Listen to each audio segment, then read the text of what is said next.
Welcome to How to Get into a Research Lab as an Undergraduate. All right, let's get started. I encourage you to think about how you would complete this sentence. In this moment, today, I want to get blank out of this presentation, and right now I'm feeling blank. This is just an example of how you can get the most out of this presentation by fully engaging.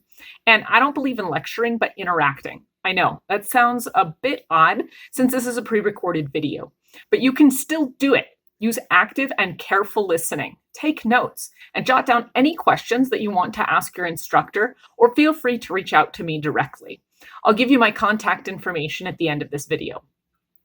As I go along, I'll put this symbol on the screen if it's something for you to think about. And although I can't share with you, you can't share with me or others viewing this video, you can still come up with an answer. So, who am I? This is a great question to ask yourself, and I'll go over why in a minute. But I also want you to be confident that I'm qualified to tell you how to get into a research position. My name, for those of you who don't know me, is Yade Sawyer. I earned my bachelor's degree from UNM way back so many years ago. I wish there was a presentation like this to help me get into research as an undergraduate, but unfortunately there wasn't. Because of that, I graduated with no practical experience to help me get into graduate school. So after my bachelor's degree from UNM, I moved to Miami and did lab work there at the University of Miami. From there, I came back to UNM to get my PhD. I did similar research as I did at the University of Miami. To get into my program at UNM, though, I had to find a faculty member who would sponsor my application before I applied. Otherwise, chances of getting in were very slim. That means I had to go through the process of finding a research mentor and a research opportunity, just as you're wanting to do. Not that I need to convince you to do research. After all, you are watching this video and you are here. But it's a very rewarding part of doing research is not only graduating, but graduating with publications.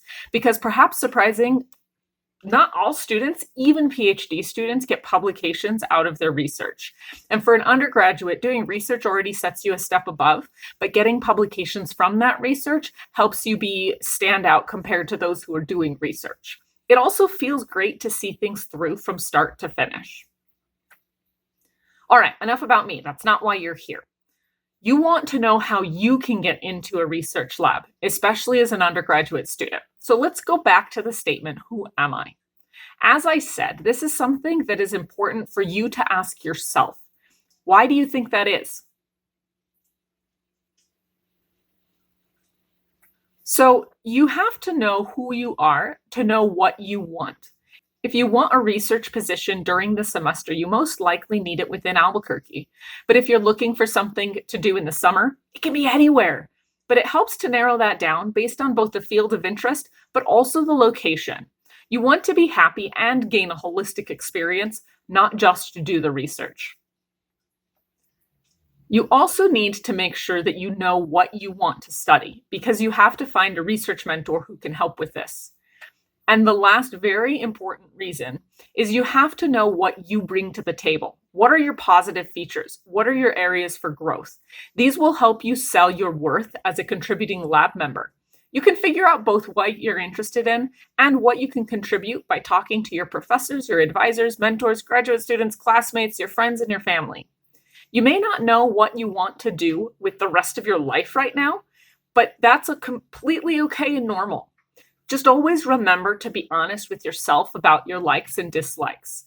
A lot of starting a new program is figuring out the things you don't like, but you won't know until you try it on. The main thing you bring to the table is your field of interest. What's your field of interest? This can be broad or specific. Now, although you might have put something on your paper, jotted it down mentally, whatever it is, what if you're not sure of what your interests are? Or you have so many, how do you narrow it down? Or you don't even know what the options are to choose from, or you get the idea. Some people really know exactly what they want to be or what they want to study, while others don't, and both options are okay. But you do have to identify something to be able to get into a research lab. What are some things you think that you or your fellow students can do to help pin something down? Do your homework. I know you have enough of that through your classes. But you can make it fun. Start broad. Think about which subjects or departments try to answer questions similar to those that you have or are in areas that most appeal to you.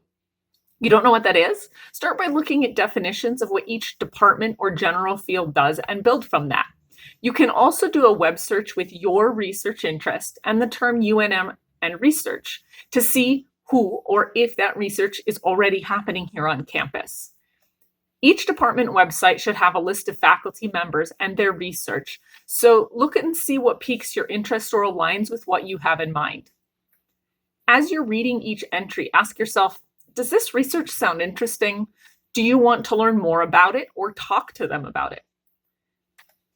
If this is enough to get you intrigued, then look into some of their publications. You don't have to understand the entire paper, but it helps to give a more in-depth understanding of what their research is. And this ties in later too. Getting a general understanding of what they do really helps. If you have a specific project in mind though, how does this fit in? If you don't, then can you see yourself doing this type of research? Still interested? Look back at their lab website and see if they list any students or lab managers that you can reach out to and talk to. This is to both see how they feel about working in the lab and what the dynamics are there, and to get a grasp on the needs for an undergraduate researcher too. You can even take it a step farther and ask them if they have recommendations for other labs, just in case this one doesn't pan out. Publications aren't the only way to learn about what somebody is doing. So what can you do to find out more? You can do a web search with their name and UNM, because sometimes there are news articles or other information. You can see what courses they teach and sometimes who their TA is. You also want to have a conversation. Yes, an actual conversation, talking to somebody beyond emails or text messages. And I don't mean to just your professors or the people you think they can hook you up.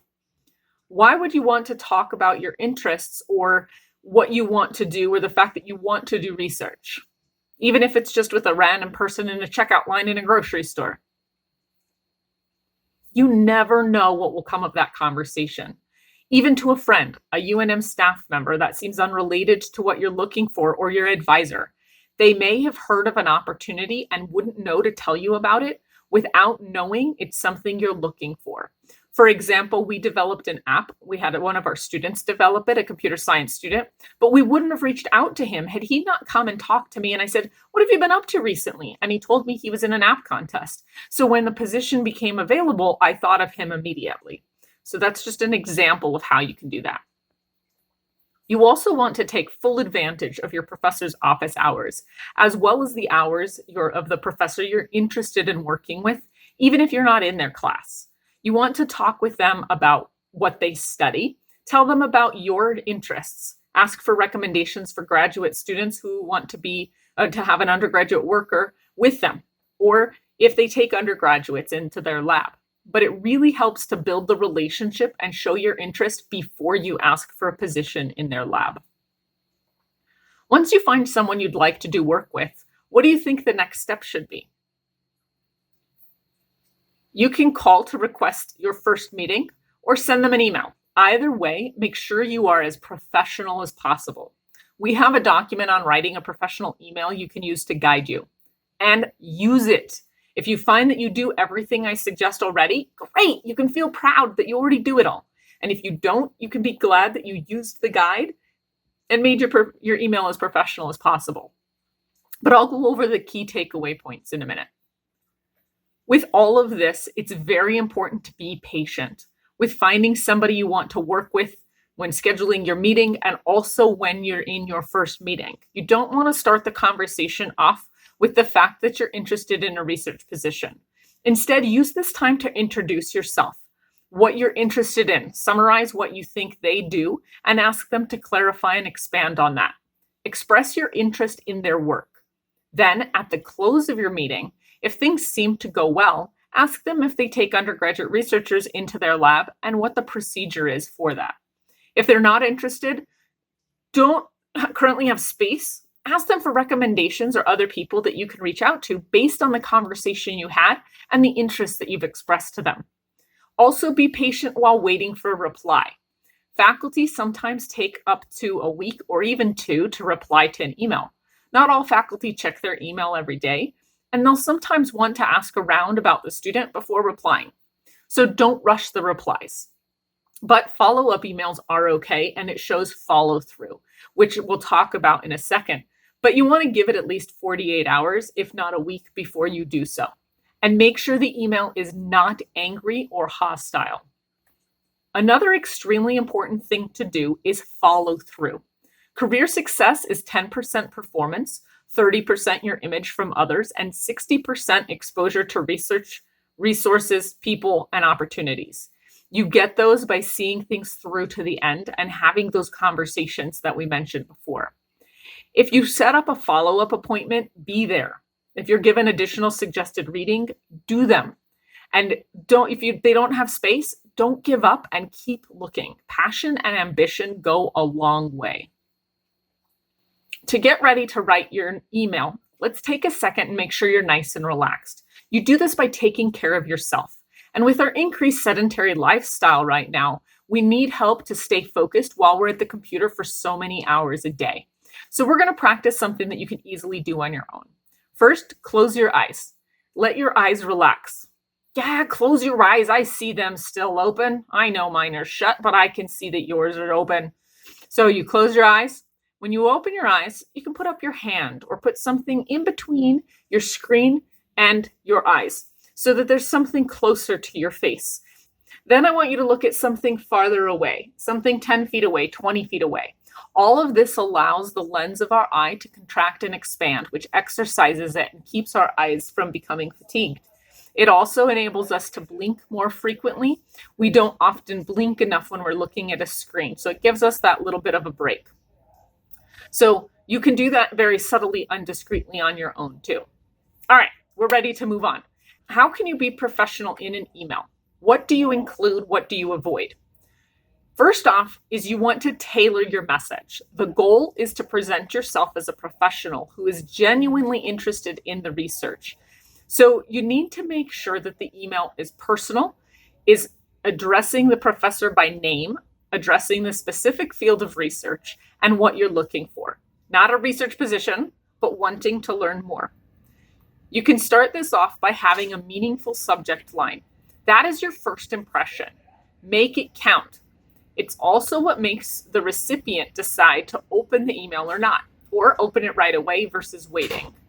For example, have it read, interested in, name the specific topic, research at UNM, rather than research interest, or looking for a mentor. The next thing you see when you open an email is the first line. Make sure you refer to them as Dear Doctor and their last name, or Dear Professor and their last name. Not hi, not first name, not generic. Some people get very upset if you don't use their formal titles, and you don't want a small thing like that to keep you from getting that research opportunity. Next, you should come up with a quick introduction of yourself so that they know who you are and who they're talking to. For example, when I was an undergrad, I would have said, my name's Yade Escobedo. I'm a junior in biology here at UNM.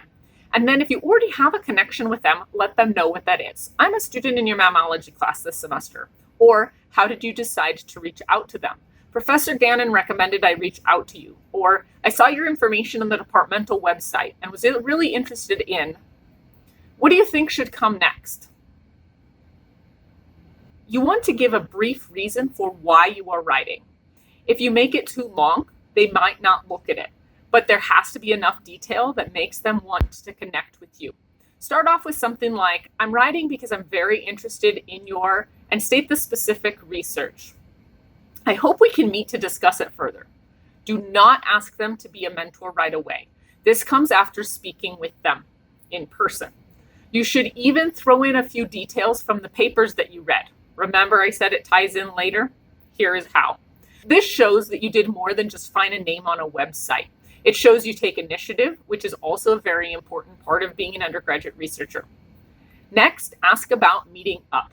Do you have office hours I can attend, or is there a time that works best for you over the next few weeks for us to meet up?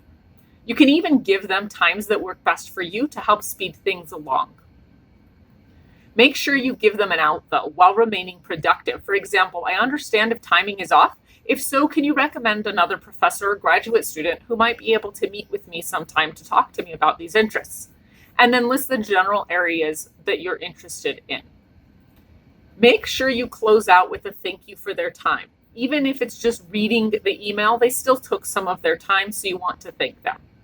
As well as a professional closeout or signature block.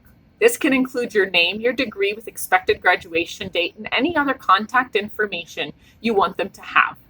The last step is to proofread your message before you send it. Hopefully the reason for this is obvious. Now, as a side note that applies to your first reach out as well as in person, I'm normally a very get straight to the point kind of person and have to be conscious to include "how are you doing today" type of interactions. There's a good balance between the two extremes, though. You don't need to talk to them about how they're doing or how their pets are.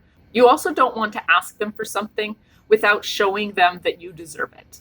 Let them see you're patient yet interested, which is something you'll need when doing research.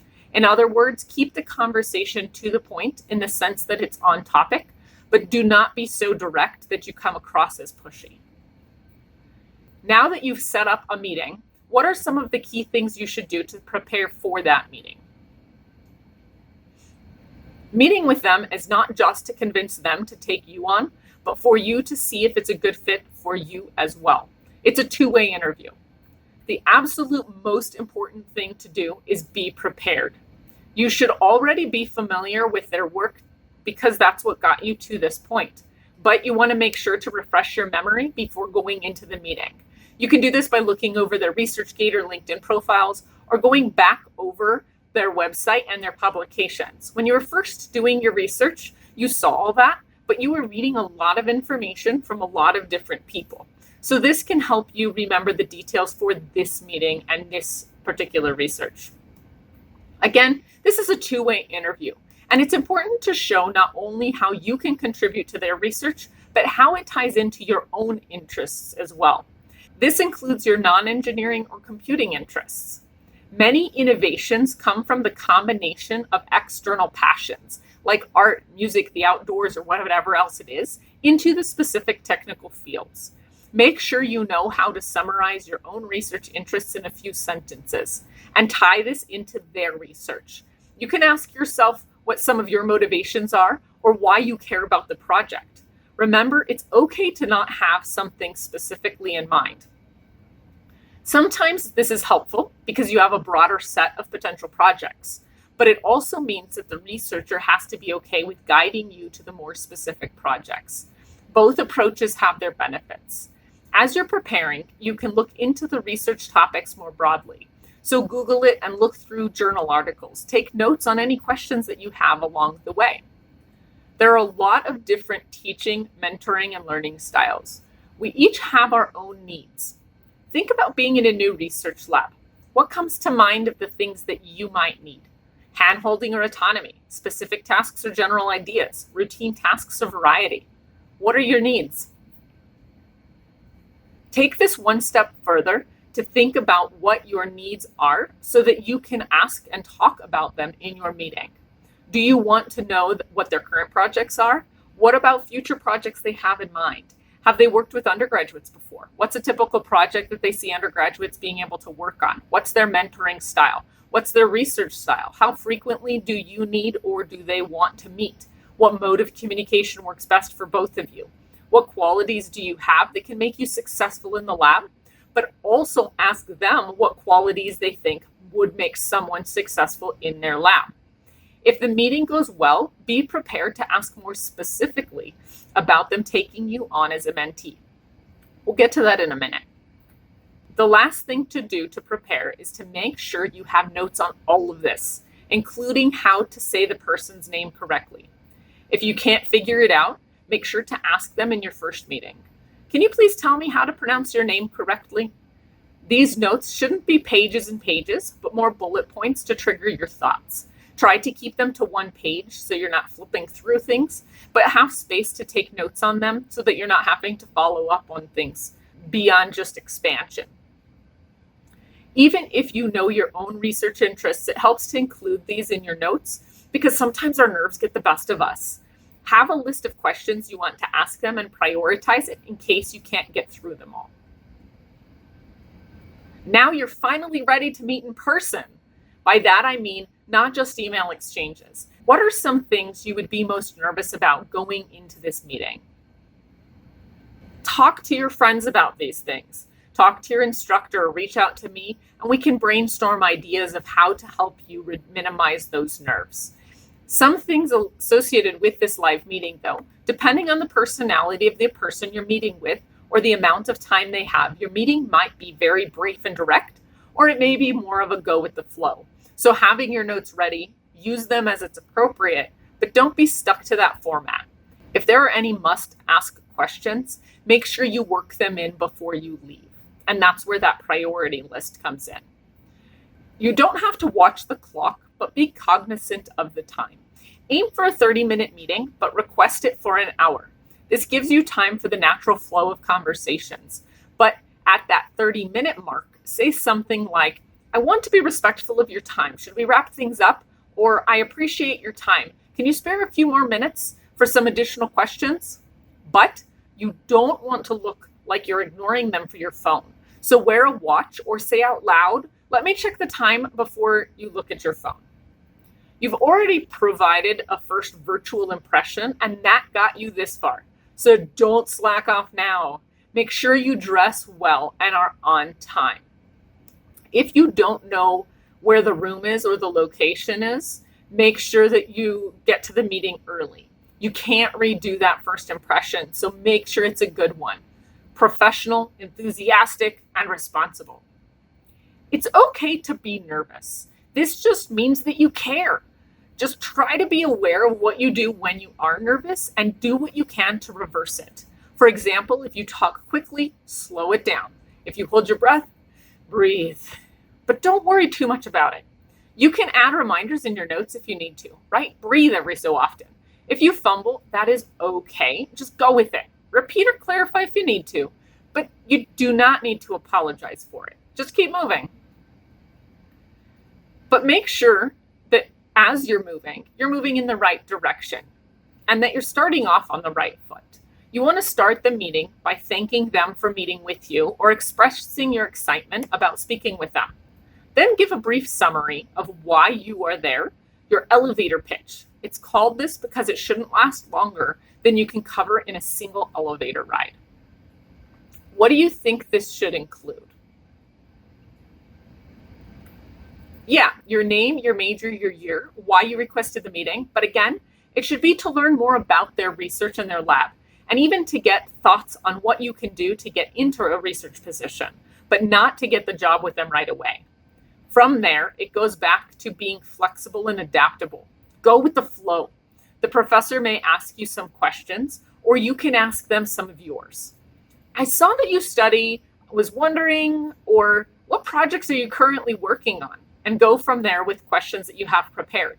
Tell them what excites you and why, or what you don't know about and you want to learn more about. I'll also share a document I've put together for some professional level icebreakers just to help have questions in place if you need help getting the conversation started. The conversation should hopefully progress from your interests and what they do to working together and mentoring styles and your needs. Do you often have undergraduates working for you in the lab? And go from there.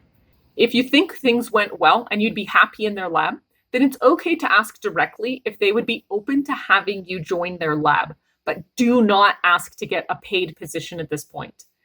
You can ask if you can volunteer in their lab. If they can't mentor you, be understanding. I understand and appreciate you taking the time to meet with me anyhow. You'll close out with first talking about the next steps. Ask if they have any recommended readings or other people you should talk to, and suggest meeting again. Regardless, as you close out, thank them for their time. Do not feel that you have to fill up the entire time. And again, pay attention to the clock. You should always send a follow-up email and make a follow-up phone call. You can even send an actual handwritten letter. This should be done within 48 hours of the meeting. What are some things you think should be included? So, something like, "Hello, Dr. Amazing. Thank you for taking time to meet with me. I enjoyed learning about your research, but be specific about something you spoke about, as we discussed, and then remind them of the next steps. For example, you mentioned I could attend your lab meetings. Can you please let me know once the meeting is scheduled? Thank you again, sincerely or enthusiastically, and sign off." So, now you're ready to go find a position. To find that position, I come back to being flexible again because it applies to not just the in person meeting, but also generally speaking when you're looking for a position. It would be great to find the perfect research match. But the unfortunate reality is that it's hard to come by. But that's okay. Think of it this way. Would you prefer to have a very supportive mentor with a less than perfect topic, or a perfect topic, but a mentor who does not fit your needs? Why? So sometimes getting any research experience is fruitful. Now, the next few slides are going to tell you about some other routes you can take to get involved with research, but I want to make sure you're paying attention. As humans, we're not meant to listen to each other over a screen for such a long period of time. So instead of having you zone out on what I'm going to tell you, let's put another tool in your toolbox and how you can take care of yourselves. I want to take a nice deep breath and let it out with a sigh. Now, stand up, stretch, arms above your head, keep them outstretched, leaning towards one side, reaching far back to the top, now to the other side. Even just these quick stretches, getting up and out of your seat for 10 seconds every 20 to 30 minutes can really help improve our focus. So if you actually did what I said and you were standing, have a seat. If you're just sitting, then I guess refocus yourself now. So have a seat and let's get back into it. Have you heard of the Undergraduate Research Opportunities Conference, or UROC? If so, have you attended? What was your experience? This event is held annually at UNM, usually in person and open to any UNM undergraduate student who wants to present, free of cost too. This is a great chance to see what other students are studying. And once you have a project, you can even get a research presentation under your belt to add to your resume or your CV. As an extra bonus, for both presenters and audience members, if you review oral or poster presentations, your name's entered into a drawing for a book scholarship. You can get 2 entries by reviewing both formats. But you're also lucky in that UNM has a lot of different undergraduate research opportunities for you. Within the School of Engineering alone, we have 3 programs. The first is my Student Research Experience program, with priority given to freshmen and sophomores, but juniors and seniors are welcome to apply. I do not have a GPA or citizenship requirement, but know that most of the positions start out as volunteer. But that's a great way to get your foot in the door and gain some of that hands-on experience. You submit an interest form with what you're looking for. Researchers do the same, and I act as the conduit to get the 2 of you connected. We also have an internship program for juniors, seniors, and graduate students. Nada, my coworker, can consult with freshmen and sophomores as well. And the final program is our Engineering Projects and Community Service, or EPICS, at UNM. This option is great for anyone already admitted into their major and want to gain credit for doing research, but also give back to the community. While I talk, take a picture of this slide so you have reference to it, but you can also reach out to me about specifics and I'll give you points of contact as I have them. There are a lot of research centers across campus, but that's not all. And those of you who are not in the School of Engineering might be wondering if there's anything out there for you. You're in luck. Some of these research programs are STEM focused, while others include non-STEM fields too. We have FIRE from CEP, usually recruits in October. So it might be too late for some of you, but you can tell your friends who are going to come here to UNM. The El Puente Scholars from El Centro usually recruits in May. McNair ROP usually starts recruiting in February of each year for the next year's cohort, who will begin that same fall. The priority deadline is early April. And prep is great if you're graduating and want to gain experience in a gap year before going to graduate school, with a January-February recruitment for their fall cohorts. Do you know of any others? Let me know so I can add them.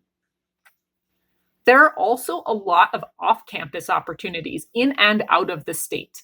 Some of them are through research experiences for undergraduates or REU programs.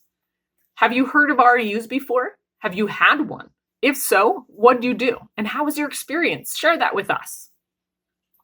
The National Science Foundation, or NSF, has a great list of these on their website, available for many different fields. The McNair ROP program also posts a lot of these on their social media pages. Make sure you don't miss the deadlines, though. Plan ahead. Many of these REUs have February deadlines, so keep that in mind as you're looking to apply for something for the summer. Not just for REUs, but for many opportunities in general, each program has its own specific requirements, but generally require a demographic form, copies of your transcripts, a statement or essay that address your research interests and your personal information, and a letter of recommendation. Because of this, line up those recommendations now. If you plan to apply for those February deadlines or any other deadlines, you usually want to give your recommenders 2 weeks notice if possible, 1 week minimum.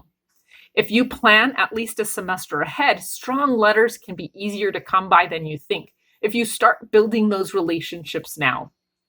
Go to the professor's office hours just to chat with them. I'm happy to speak to you more about this if you're interested, so just reach out to me.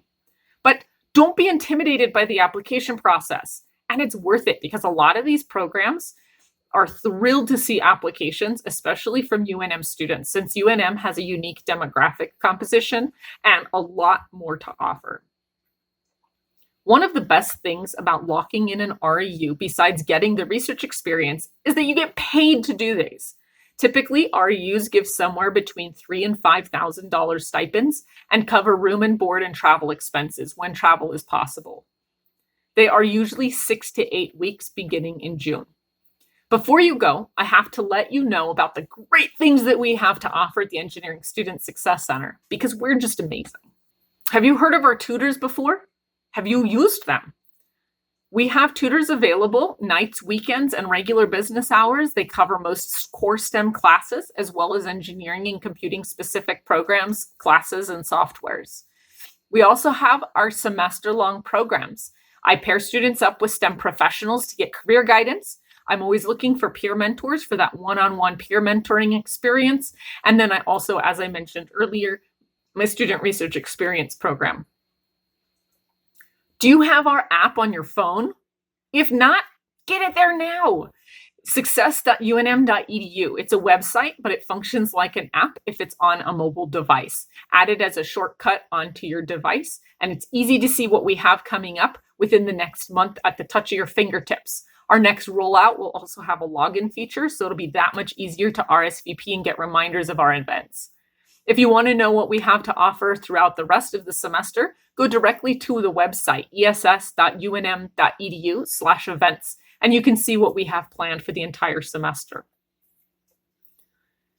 Our internal resource page has the documents I referred to, a copy of these slides, a document that has a lot of this information, as well as a little bit of a different angle on it on how to find a research mentor, a guide on how to write a professional email, along with a document from Career Services that has some salary information for the majors within the School of Engineering, a Survive and Thrive information sheet, and a SMART Goals handout to help set your goals and work through them, especially the goal of getting a research position.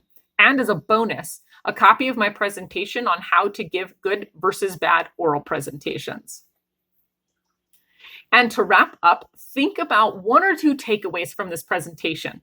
Feel free to leave it in the comments for others to see or talk about it with your classmates. You can also reach out to me later if questions come up that you want me to address. My contact information is Yadeeh, Y-A-D-E-E-H, @unm.edu or 505-277-9151. And please provide feedback. I use this to make updates to this presentation to make it as relevant and effective as possible for all of our students. Also, if you're an engineering and computing student, your name will be entered into a drawing that we have at the end of each semester for each feedback form you provide. So the more of our events you attend, the better the chance of winning. And don't forget to follow us on social media. Let us know what platform you use the most, if there's something we should add. We are working on getting Snapchat up and running as well. And with that, If you have any questions, make sure to follow up with me or any of your professors to get the answers. If you want to know more about what each of the departments within the School of Engineering here at UNM focuses on, stick around and I'll put up a slide for each department for you to look through. Pause on the slide as you need more time. And thanks for watching.